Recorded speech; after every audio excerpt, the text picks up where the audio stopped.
Hi lovely people, last వీడియోలో అమ్మవారి కోసం చీర కొనడానికి వెళ్తున్నామని చెప్పాను కదా. సో ఆ చీర కొనడానికి వచ్చాము, చీర కూడా కొనేసాము. ఎదురుగ్గా నిలబడి నాతో పాటు షాపింగ్ చేస్తుంది అయితే మా సుని అక్క.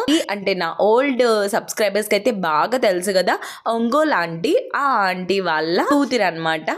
సో ఈసారి మా ఊరి జాతరకు వచ్చారు. ఇంకా అక్కతో పాటు షాపింగ్ చేసుకొని అలా తిరిగేసరికి 9 o'clock అయిపోతూ వచ్చింది. సో ఇంకా అమ్మవారి దర్శనానికి ఇక క్యూ వదిలారనమాట. ఇక నేను, చింటమ్మ, సునక్క మేమందరం కలిసి, అంటే మీకు ఆల్రెడీ తెలుసు కదా మా చింటమ్మ, సో వాళ్ళ ఫ్యామిలీతో కలిసి ఈసారి అయితే అమ్మవారి దర్శనానికి వెళ్ళాను. నేను ఇక్కడ ఉంటే మా వారు ఎక్కడున్నారనే కదా థింక్ చేస్తున్నారు. నాకు తెలుసు, మీరు కామెంట్ కూడా చేస్తారు. మా వారైతే క్రాకర్స్ కాలుస్తున్నారా అవి చూడడానికి వెళ్ళారనమాట. నెక్స్ట్ వీడియో అదే రాబోతుంది. మాకైతే అమ్మవారి దర్శనం జస్ట్ 15 minutes లో అయిపోయింది. చాలా బాగా జరిగింది. ఇది స్పెషల్ దర్శనం, అమ్మవారి పుట్టింటి దర్శనం అంటారు. అమ్మవారికి కనుబొమ్మ అయితే ఉండదన్నమాట. సో అదే స్పెషల్ ఇక్కడ.